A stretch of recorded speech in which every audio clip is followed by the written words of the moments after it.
Hello बच्चों, आज class 10th का दूसरा वीडियो बना रहे हैं और दूसरा चैप्टर भी है। और पहले चैप्टर में हम लोग पढ़ चुके हैं रासायनिक अपक्रिया और उसके समीकरण। दूसरे चैप्टर का नाम है अम्ल, क्षार और लवण, एसिड, बेस एंड सॉल्ट। तो इसके बारे में आज पढ़ेंगे और वीडियो को सब्सक्राइब और लाइक जरूर करिए। चलिए अब शुरू करते हैं। अम्ल, क्षार और लवण। तो सबसे पहले अम्ल किसे कहते हैं हम लोग जानते हैं। अम्ल क्या होता है, तो अम्ल किसे कहते हैं आप ये परिभाषा आप कक्षा 8 में या 9 में आप लोग थोड़ा बड़ा कुछ जानते होंगे कि अम्ल किसे कहते हैं। तो वहां पे आप लोगों ने देखा होगा कि लोग बताए होंगे कि अम्ल जो होता है वो स्वाद में खट्टा होता है, वह नीले लिटमस पेपर को लाल कर देता है। इतने चीजें आप लोग पढ़े होंगे, लेकिन यहाँ पे कुछ उससे थोड़ा सा और स्टैंडर्ड डिफिनेशन में चलेंगे हम लोग। तो चलिए, दो तरीके से डिफिनेशन इसका दिया जा सकता है, एसिड या अम्ल का।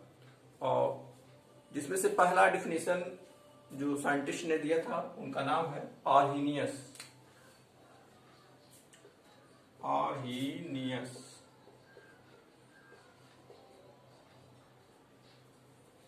आर्हीनियस नामक साइंटिस्ट ने अम्ल के संबंध में बताया कि अम्ल वे पदार्थ होते हैं जो जलीय विलयन में H आयन प्रदान करते हैं। H आयन को धनायन भी बोलते हैं, जिसको रिप्रेजेंट किससे किया जाता है, H+। तो अम्ल वे पदार्थ होते हैं जो जलीय विलयन में H+ आयन देते हैं। ठीक है, बहुत सारे प्रकृति में हमारे आसपास अम्ल होंगे, जैसे आप लोग जानते हैं जनरली सल्फ्यूरिक अम्ल, हाइड्रोक्लोरिक अम्ल, नाइट्रिक अम्ल आप बार बार सुनते होंगे। तो बहुत सारे अम्ल हैं। ठीक है, और वे अम्ल जो आप भी नाम हम लिए हैं, H+4 हुआ, चाहे HCl हुआ, चाहे HNO3 हुआ, वो सारे के सारे जलीय, उनको जल में घोला जाएगा तो H+ आयन क्रिएट करेंगे, H+ आयन देंगे।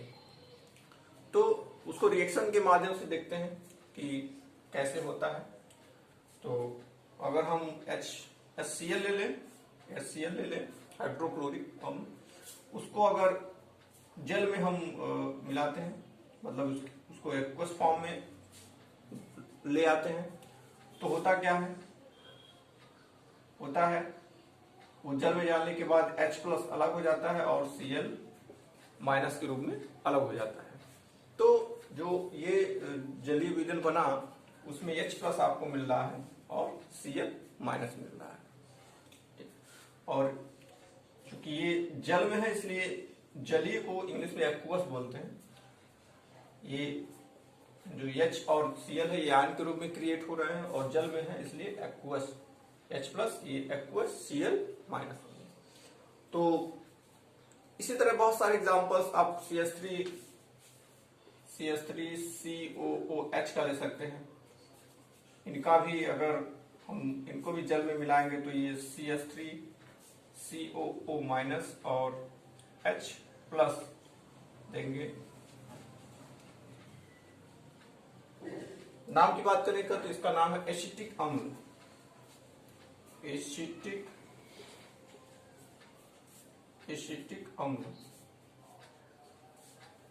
एसिटिक अम्ल को अगर पानी में हम लोग घोलते हैं या मिलाते हैं तो एसिटेट आयन, इसका नाम है एसिटेट आयन, ये एसिटेट आयन बनाता है, एसिटेट आयन। और वो भी आयन कौन सा होगा, ऋणायन होगा। एसिटेट जो आयन है वो ऋणायन है और H+ क्रिएट कर रहा है, हाइड्रोजन आयन क्रिएट कर रहा है। तो इसी तरह HNO3 है, इसी तरह H2SO4 होगा। बहुत सारे प्रकृति में है जो कि अम्ल होते हैं और अम्ल का काम है जलीय विलयन में H+ आयन, किसके अनुसार, आर्हीनियस के अनुसार। आर्हीनियस ने एक कॉन्सेप्ट दिया था कि वे पदार्थ जो जल में H+ आयन देते हैं उन पदार्थों को अम्ल कहा जाता है। तो मेरे ख्याल से अम्ल अच्छी तरह आपको समझ में आया होगा। जो ये अम्ल होते हैं, ये अरेनियस के अनुसार की परिभाषा अभी तक जो दी गई वो थी। एक और वैज्ञानिक प्रॉस्टेड और लॉरिक दोनों मिल करके एक और नया डिफिनेशन दिया है, तो उसको भी जानते हैं, उसको भी पढ़ते हैं। तो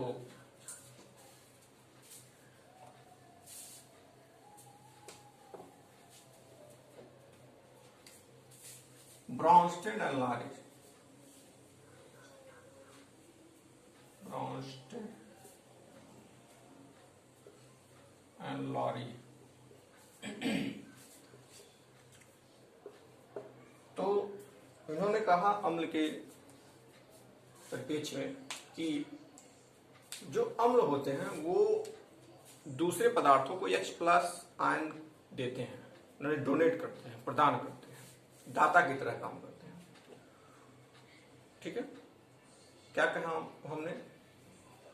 वे पदार्थ जो H+ आयन दूसरे पदार्थों को देते हैं वे पदार्थ अम्ल कहलाते हैं। ठीक है, बहुत सारे जैसे HCl, H2SO4, HNO3, ये सारे के सारे अगर कोई अब क्रिया हो रही है, किसी के साथ रिएक्शंस हो रहा है, तो अपना H+ जो उसके अंदर है H+ वो दूसरे को डोनेट कर देते हैं। एग्जाम्पल के रूप में अगर हम HCl ले लें और NH4+ NH3 अमोनिया ले लें, इन दोनों से उन दोनों का रिएक्शन अगर करवाते हैं तो ये बनता है NH4+ और Cl-, और इन दोनों को अगर जोड़ देंगे तो NH4Cl बन जाता है। तो यहाँ पे आप देख रहे हैं कि जो HCl है, HCl अपना H+ इस अमोनिया को दे दिया, जिसकी वजह से क्या बन गया? NH4+। ये जो NH4+ है इसको बोलते हैं ammonium ion, ammonium ion, ammonium ion. और जो बचा Cl- वो क्लोराइड आयन के रूप में अलग हो जाएगा। बाद में ये आपस में प्लस और माइनस जानते हैं आप, अट्रैक्शन होगा तो एक दूसरे से जुड़ेंगे और जुड़ करके क्या बनाएंगे? NH4Cl। ये आयनिक के फॉर्म में, ये लवण के फॉर्म में है, तो यौगिक के फॉर्म में है। तो ये जो एग्जाम्पल था, तो ये HCl आपका क्या हो गया? अम्ल। इस एग्जाम्पल्स में HCl अम्ल होगा। और आप जनरली रूप से जानते भी हैं कि हाइड्रोक्लोरिक अम्ल जो HCl होता है वो अम्ल होता है, हाइड्रोक्लोरिक अम्ल इसको बोलते हैं। तो कॉन्सेप्ट क्या था इनका? इनका कॉन्सेप्ट यही था कि वे पदार्थ जो H+ आयन डोनेट करते हैं दूसरे पदार्थों को अम्ल कहलाते हैं। ये किसने कहा? ब्रॉन्स्टेड एंड लॉरिक ने। इस तरह और भी बहुत सारी परिभाषा, बहुत सारे एग्जाम्पल्स आपको मिल जाएंगे। HCl को अगर पानी में डाला जाए या रिएक्शन कराया जाए तो H+ निकल करके H2O के पास चला जाएगा, तो बन जाएगा H3O+ और Cl-। ठीक है, तो ये H+ इनके साथ मिल गया और बना लिया। इसका नाम हाइड्रोनियम है, हाइड्रोनियम आयन, हाइड्रोनियम आयन। तो आप देख रहे हैं कि अम्ल अपना H+ दूसरे को डोनेट कर देता है। ठीक है, तो जो ब्रॉन्स्टेड एंड लॉरिक ने कहा वो यही है कि वे पदार्थ जो दूसरे पदार्थों को H+ डोनेट करते हैं अम्ल कहलाते हैं। ठीक है, तो अम्ल की ये दो परिभाषाएं आप लोगों ने देखी। अब अम्ल के कुछ हम लोग जो प्रकार होते हैं उनको बारे में देखते हैं। अम्ल स्पेशली करके दो प्रकार से मिलता है, एक दुर्बल अम्ल और एक प्रबल अम्ल। तो अम्ल दो प्रकार के होते हैं।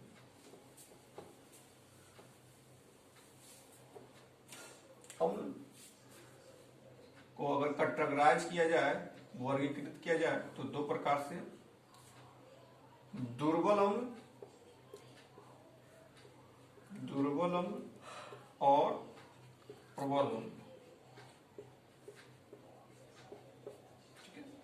इसको weak acid and strong acid भी बोलते हैं।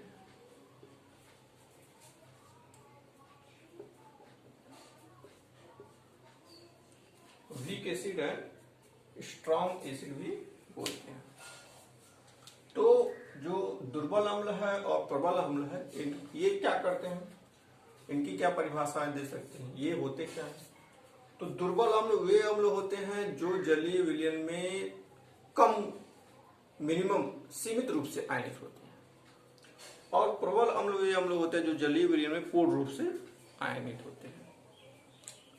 आयनित का मतलब है जब इसको जल में डालेंगे तो टूटना, आयरन का मतलब है टूटना, प्लस माइनस में चेंज जाना। तो दुर्बल कोई भी अम्ल होगा उसको पानी में डालेंगे तो 10%, 20%, 30% टूट सकता है, इससे ज्यादा टूटता नहीं।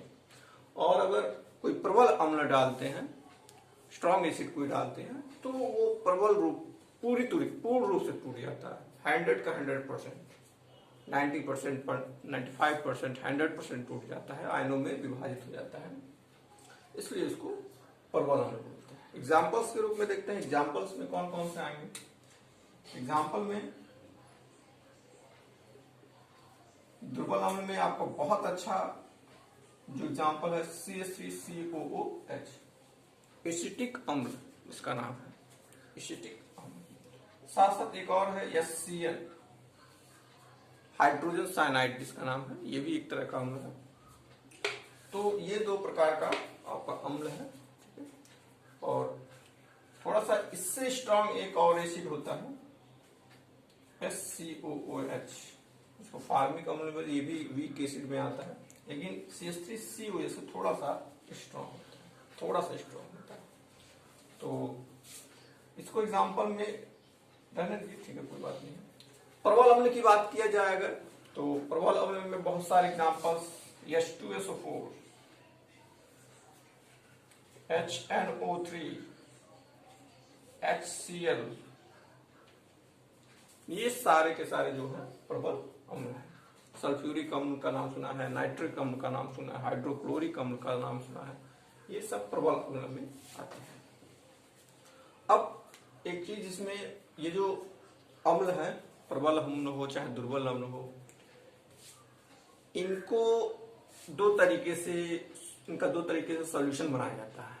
एक सांद्र विलयन के रूप में, या कह सकते हैं सांद्र अम्ल, और एक दुर्बल सांद्र का उल्टा जो होगा तनु अम्ल। सांद्र अम्ल और तनु अम्ल में ये इनका विलयन बनाया जा सकता है।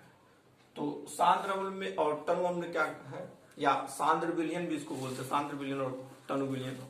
तो सांद्र जो अम्ल होगा उसमें जो H2SO4 या HNO3 जो HCl होगा उसकी मात्रा अधिक होगी और पानी की मात्रा कम होगी।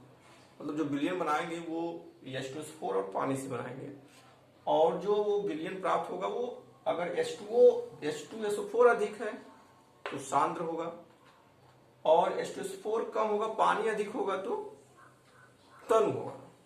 मतलब इसको दो कैटेगराइज में बांटा गया है, सांद्र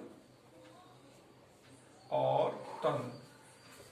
इंग्लिश में कंसंट्रेट भी बोलते हैं, इसको डाइल्यूट, कंसंट्रेट एंड डाइल्यूट, ठीक है। तो सांद्र का मतलब समझ रहे हैं, जिसमें कंपोनेंट, जिसका कंपोनेंट आप H2SO4 या HNO3 का बना रहे हैं वो ज्यादा मात्रा में और पानी कम हो, और तनु में पानी अधिक हो और ये जो पदार्थ है वो कम हो, ठीक है।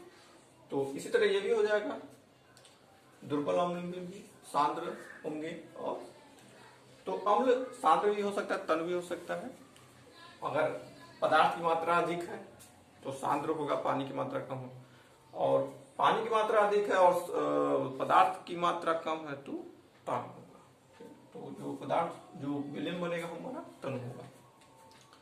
अब नेक्स्ट टॉपिक है अम्ल के गुण, कौन कौन से गुण हैं। तो अम्ल के गुण में क्या है, आप लोग परिभाषाएं मैं बोल दे रहा हूं, आप लोग लिख लीजिएगा, मैं बोलता जा रहा हूं परिभाषा।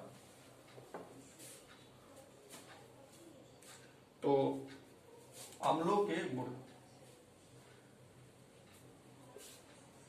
अम्लों के गुण।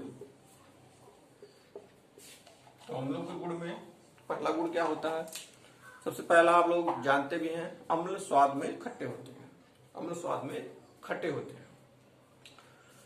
अब कौन कौन से अम्ल है हमारी प्रकृति में? जैसे आप देख रहे होंगे नींबू। नींबू एक तरह का अम्ल है जिसमें साइट्रिक अम्ल होता है और स्वाद में खट्टा होता है। आप लोग शरबत बना करके अक्सर पीते होंगे या दाल में डालते हैं, या वैसे ही कभी कभी लोग देखते हैं चख करके। तो अम्ल जो नींबू है वो अम्ल का एक एग्जाम्पल है, ठीक है। तो अम्ल जो होते हैं वो स्वाद में खट्टे होते हैं। सबसे पहला पॉइंट यही है, अम्ल स्वाद में खट्टे होते हैं।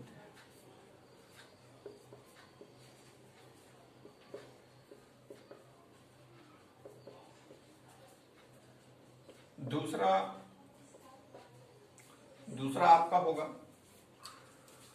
अम्ल में अगर नीला लिटमस पेपर डाल दिया जाए तो लाल हो जाता है। दूसरी प्रॉपर्टी है, ये चेक करने के लिए, परीक्षण करने के लिए दिया जाता है या देखा जाता है कि हमारा पदार्थ अम्ल है या क्षार है। अगर नीले लिटमस से लाल हो जा रहा है पेपर तो अम्ल होगा, अगर नहीं हो रहा है तो अम्ल नहीं है।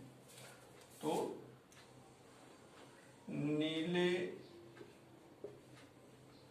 नीले लिटमस पेपर को लाल कर देना, लाल कर देना। तीसरा जो है वो है कि ये जो अम्ल होते हैं, अगर इन अम्लों में कोई सक्रिय धातु अगर उसमें डाल दिया जाए, सक्रिय धातु डाल दिया जाए तो उसमें से वो हाइड्रोजन क्रिएट करते हैं, तो उसमें से हाइड्रोजन क्रिएट करते हैं। तो एग्जाम्पल के रूप में समझते हैं हम लोग, कोई भी अम्ल ले लिया जाए, जैसे मान लेते हैं H2SO4 ले लेते हैं, H2SO4। इस H2SO4 में अगर जिंक का कोई छोटा छोटा टुकड़ा, आयरन का कोई छोटा छोटा टुकड़ा डाल दिया जाए तो होता क्या है, इनके बीच रिएक्शंस होते हैं Zn और H2SO4 के बीच, और Zn जो होता है H2 को बाहर निकाल देता है, मतलब विस्थापित कर देता है। ये सक्रिय एटम है, ये सक्रिय एटम उतना नहीं है जितना Zn है, तो ये इसके इस H2SO4 में से हाइड्रोजन को निकाल देता है और बन जाता है ZnSO4 प्लस H2। इसका एक परीक्षण भी है जो आप फिगर में देख रहे होंगे, उसमें जो हाइड्रोजन गैस निकल रहा है इस रिएक्शंस के दौरान, उसको टार्च या एक मोमबत्ती, जला हुआ मोमबत्ती दिखाने पर वो फट फट की आवाज करने लगती है। फट फट की आवाज मतलब जलने की, थोड़ी थोड़ी समय पे जलने की आवाज होती है। तो इसका ये परीक्षण होता है। तो ये अम्ल का, हाइड्रोजन का एक परीक्षण भी है जिससे ये पता चलता है कि अम्ल में अगर कोई सक्रिय धातु डाल दिया जाए तो हाइड्रोजन गैस उसमें से निकलती है। चौथा जो प्रॉपर्टी है वो है, चौथी जो प्रॉपर्टी है वो है कि अम्ल वो जो होते हैं वो संक्षारक होते हैं।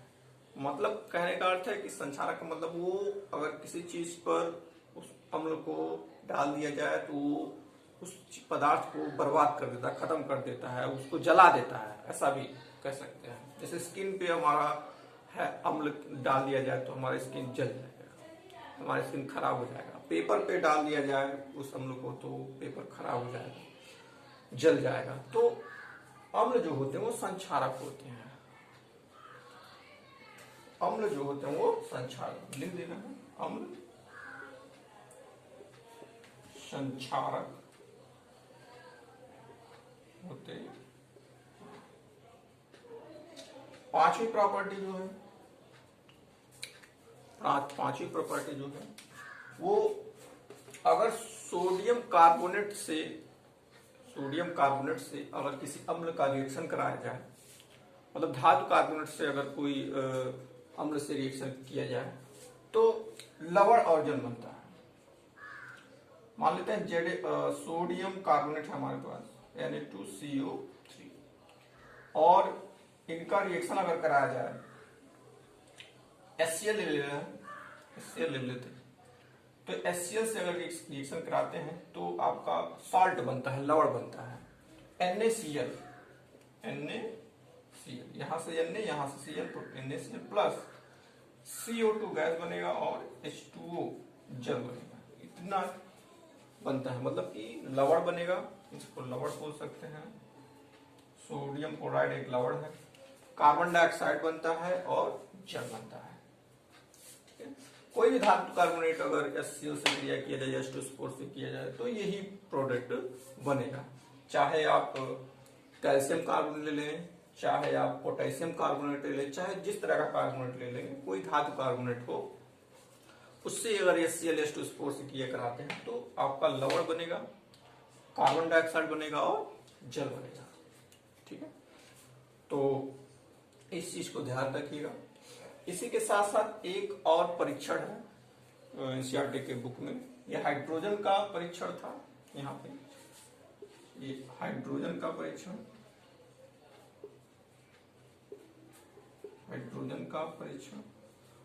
और एक और परीक्षण है कार्बन डाइऑक्साइड का परीक्षण। कार्बन डाइऑक्साइड का परीक्षण, तो कार्बन डाइऑक्साइड का परीक्षण कैसे करेंगे? जैसे ये रिएक्शन में कार्बन डाइऑक्साइड निकला, ठीक है, इस रिएक्शन में जो कार्बन डाइऑक्साइड निकल रहा है उसको अगर चूने के पानी में प्रवाहित किया जाए, किसमें? चूने के पानी में प्रवाहित किया जाए, CaCO3, सॉरी चूने का पानी का सूत्र होता है CaOH का ट्वाइस, और इसमें CO2 प्रवाहित किया जाए, तो प्राप्त होता है कैल्शियम कार्बोनेट, और इसका रंग जो होता है वो दूधिया हो जाता है। जैसे ही इसमें कार्बन डाइऑक्साइड प्रवाहित करेंगे तुरंत दूधिया कलर जो विलयन होगा वो दूधिया कलर उत्पन्न हो जाएगा। और दूधिया कलर क्यों उत्पन्न होता है? क्योंकि ये प्रोडक्ट बनता है कैल्शियम कार्बोनेट, और साथ ही साथ इसमें जल भी बनेगा। तो ये दूधिया हो जाना ही कार्बन डाइऑक्साइड का परीक्षण कहलाता है। तो इस परीक्षण में क्या देखें आप, जो कार्बन डाइऑक्साइड निकल रहा है उसको अगर चूने के पानी के साथ रिएक्ट करा दिया जाए, प्रवाहित किया जाए, तो दूधिया रंग, विलयन का रंग जो होता है टेस्ट ट्यूब में वो दूधिया रंग हो जाता है। आप फिगर में देख रहे होंगे। तो कैल्शियम कार्बोनेट बनता है, जो दूधिया रंग हो जा रहा है उसका नाम है calcium carbonate. Calcium carbonate, calcium carbonate. तो दो तरह का परीक्षण आपको देखना है, H2O का परीक्षण ध्यान रखिएगा और CO2 का परीक्षण कैसे होता है। ठीक है, छठवां जो आपका ये इसको मान लीजिए छठवां, सातवां जो गुण है वो है अम्ल। और अगर अम्ल की अभिक्रिया अगर क्षार से करा दी जाए, अम्ल की अभिक्रिया अगर क्षार से करा दी जाए तो भी लवण और जल प्राप्त होता है। और जो अम्ल और क्षार होते हैं ये एक दूसरे को कैंसिल आउट, मतलब ये उदासीन हो जाते हैं। अम्ल का जो प्रभाव रहेगा वो क्षार से खत्म हो जाएगा, जिससे वो उदासीन, जैसे प्लस और माइनस मिलते हैं उदासीन हो जाता है, ठीक उसी प्रकार अम्ल और क्षार मिलेंगे तो उदासीन हो जाएगा। इस अभिक्रिया को उदासीनीकरण अभिक्रिया भी बोलते हैं। तो सातवें पॉइंट में,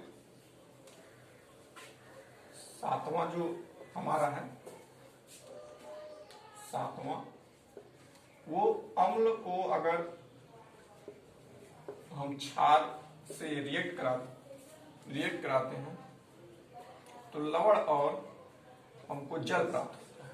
एग्जाम्पल के रूप में HCl को अगर NaOH के साथ रिएक्ट किया जाए तो NaCl प्लस H2O प्राप्त होता है। तो आप ये अम्ल है, आप ध्यान दीजिए, ये अम्ल है, ये क्षार है, क्षार या क्षारक भी बोल सकते हैं, और प्राप्त हो रहा है आपको लवण और जल। इस अभिक्रिया को उदासीनीकरण अभिक्रिया भी बोलते हैं। उदासीनीकरण अभिक्रिया क्रिया भी कहा जाता है। तो मेरे ख्याल से आप लोग समझ रहे होंगे कि सातवां जो गुण है वो अम्ल और क्षार से क्या बनता है, लवण। और या अम्ल का जो गुण आप देखें कुछ 6-7 टाइप का गुण है, इसको ध्यान में रखिए, बहुत इंपॉर्टेंट है। इसी में से क्वेश्चंस आते हैं। और अब थोड़ा सा हम लोग आगे बढ़ते हैं और पढ़ते हैं क्षार के बारे में। ये इतना अम्ल के बारे में रहा, इसके बाद नंबर आता है किसका, क्षार के बारे में। तो हम लोग देखेंगे क्षार किसे कहते हैं। क्षार में भी दो तरीके से आपको बताया गया है कि दो तरीके से इसका डिफिनेशन दिया जा सकता है। तो हेडिंग डालते हैं क्षार, जिसको इंग्लिश में बेस बोलते हैं। क्षार या कहीं कहीं क्षारक भी लिखा होगा तो भी बात एक ही है, क्षारक या क्षारक लिख सकते हैं। इंग्लिश है बेस। इसको भी दो वैज्ञानिकों ने अपने तरीके से परिभाषित किया है। वैसे है तो 3 कॉन्सेप्ट, 3 वैज्ञानिकों ने अलग अलग कहा, लेकिन अभी आपको 2 ही कॉन्सेप्ट पढ़ना है। तो आर्हेनियस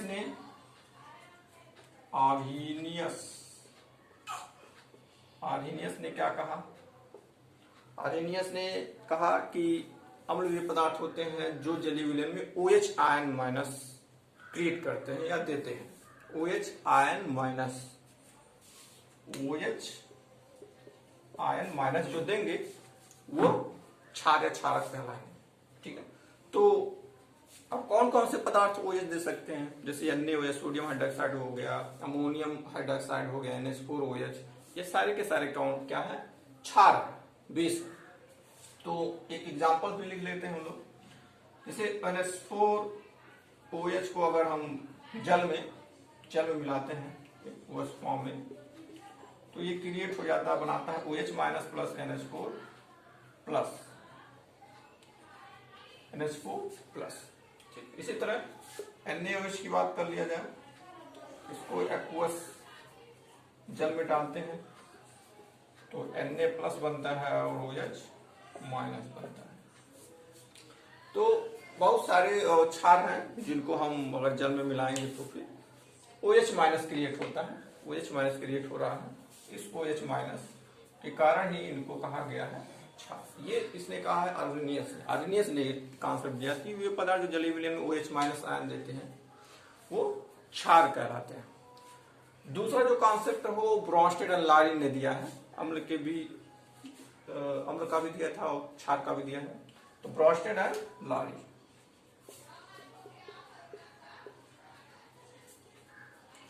ब्रॉन्स्टेड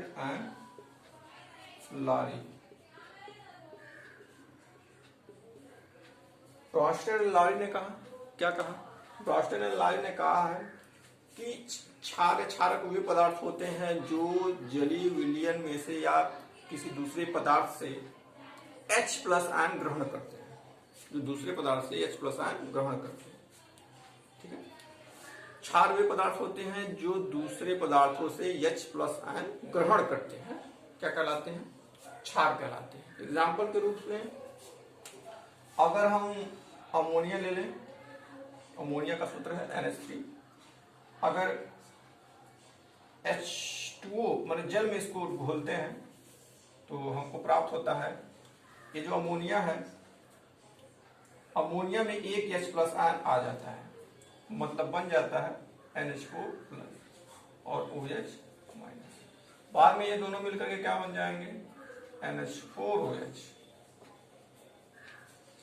तो देखिए आप, ये अमोनिया जो है एक क्षार की तरह व्यवहार कर रहा है। क्यों व्यवहार कर रहा है, क्योंकि H प्लस आयन इसमें से ले रहा है और बच जा रहा है OH माइनस और बन जा रहा है NH4 प्लस। तो जो दूसरे पदार्थों से H प्लस आयन लेते हैं वो क्षार कहलाते हैं, और जो देते हैं वो क्या कहलाते हैं, अम्ल कहलाते हैं। आप देख रहे हैं कि H2O H प्लस दे रहा है, किसको, इसको। तो ये क्षार हो गया, क्षारक, और ये अम्ल हो गया। तो क्षारक H प्लस ग्रहण करने का काम करता है और H2 जो अम्ल होता है वो H प्लस देने का काम करता है। आप इसके पहले वाले रिएक्शन में देखे होंगे जब अम्ल की बात कर रहे थे तो उसमें H2O जो है H+ आयन ग्रहण भी कर रहा था। तो H2O एक तरह का दुर्बल अम्ल भी है, एक तरह का दुर्बल क्षार भी है, दोनों है। ठीक है, तो इसको ध्यान में रखिएगा। जल क्षार की भी तरह व्यवहार करता है और अम्ल की भी तरह, वो H+ ले भी सकता है, H+ दे भी सकता है। बहुत इंपॉर्टेंट है।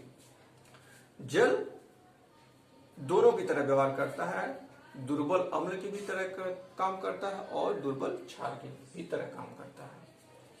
तो आप एग्जाम्पल के रूप में देख रहे हैं, यहां से H+ आयन इसको दे दिया जा रहा है और NH3 ले रहा है, जिससे NH4+ बन रहा है और वो H- बन रहा है।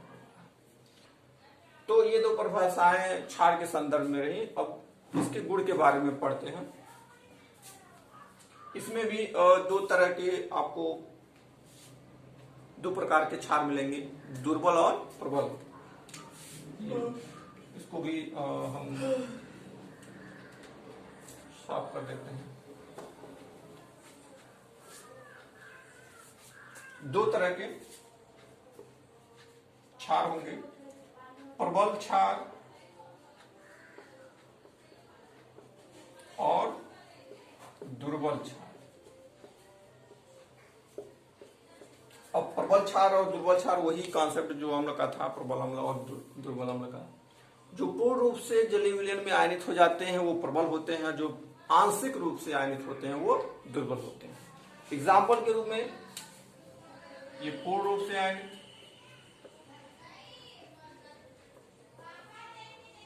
पूर्ण रूप से आयनित और ये आंशिक रूप से आयनित।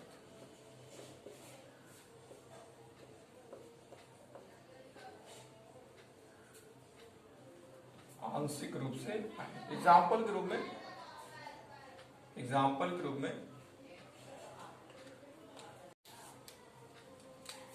एग्जाम्पल में NaOH, बार बार नाम आता है NaOH के, ये प्रबल क्षार है। KOH प्रबल क्षार है।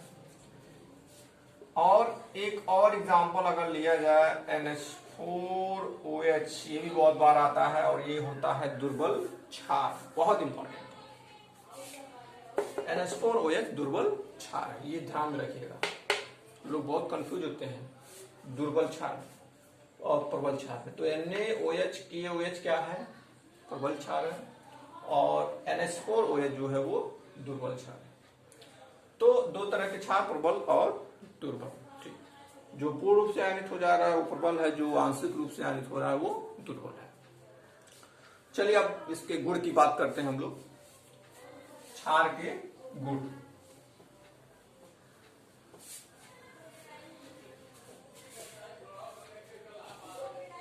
क्षार के गुण, property of base. Property of base, पहला प्रॉपर्टी क्या है बेस का? ये स्वाद में, अगर इनको चखा जाए तो स्वाद में तीखे या कड़वे टाइप के होते हैं, तीक्ष्ण इनका स्वाद आता है। तो तीखे इनका स्वाद कह सकते हैं, ये स्वाद में तीखे होते हैं, स्वाद में तीखे होते हैं। दूसरा, ये लाल लिटमस को, बहुत इंपॉर्टेंट, लाल लिटमस को नीला कर देते हैं। लाल लिटमस को, लाल लिटमस पेपर को नीला कर देते हैं, नीला कर देते हैं। लिटमस पेपर है मेरे पास, अब थोड़ा ढूंढना पड़ेगा, दिखा देंगे नेक्स्ट वीडियो में, आपको दिखाएंगे कि लिटमस पेपर कैसा होता है। पतला सा, एकदम पतला पतला पन्नी पेपर की तरह होता है, नीले रंग का होता है और लाल रंग का होता है, आपको दिखाएंगे। फिलहाल यहाँ पे लाल लिटमस पेपर को नीला कर देता है कौन? क्षार। जो क्षारक है, क्षार है वो, क्षारक के अलावा एक और नाम है इसका, भस्म भी बोलते हैं। तो ये इसमें अगर लाल लिटमस को पेपर को डालेंगे तो नीला हो जाएगा। तीसरा जो है वो ये संक्षारक होता है, ये भी अम्ल की तरह संक्षारक होता है। इनको भी अगर स्किन पे इसको डाल दिया जाए, पेपर पे डाल दिया जाए, डिस्ट्रॉय बर्बाद कर देता है, जला देता है, खराब कर देता है। यह भी संक्षारक होता है।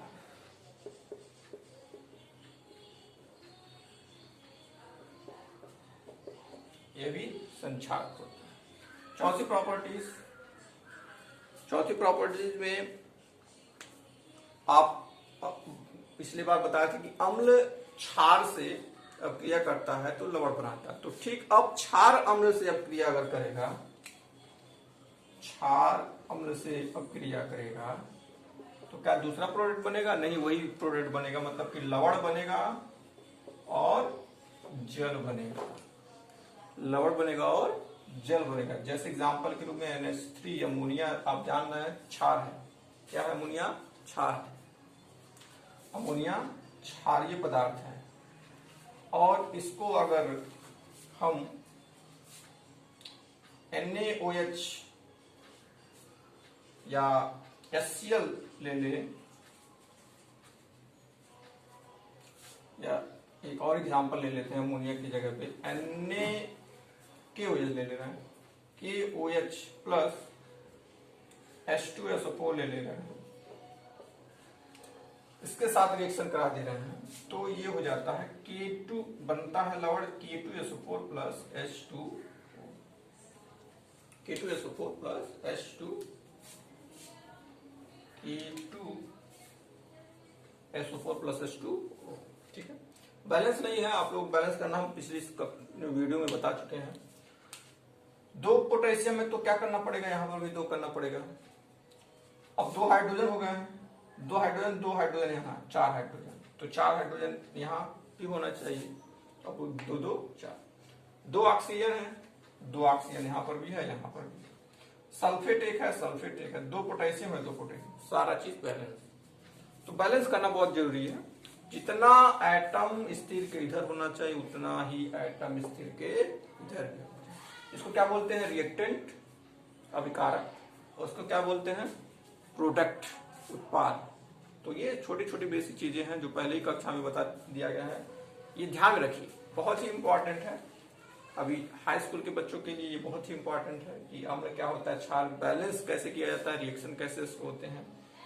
तो आप क्षार के गुण के बारे में पढ़े और देखें कुछ छोटा उटा है कि नहीं। तो आज के लिए इतना ही। इस अम्ल, क्षार और लवण में, अम्ल और क्षार के बारे में हम लोगों ने पढ़ा और लवण के बारे में अब नेक्स्ट वीडियो में पढ़ेंगे। तब तक के लिए वेट एंड वॉच, और वीडियो को लाइक और सब्सक्राइब जरूर करिएगा। Thank you very much.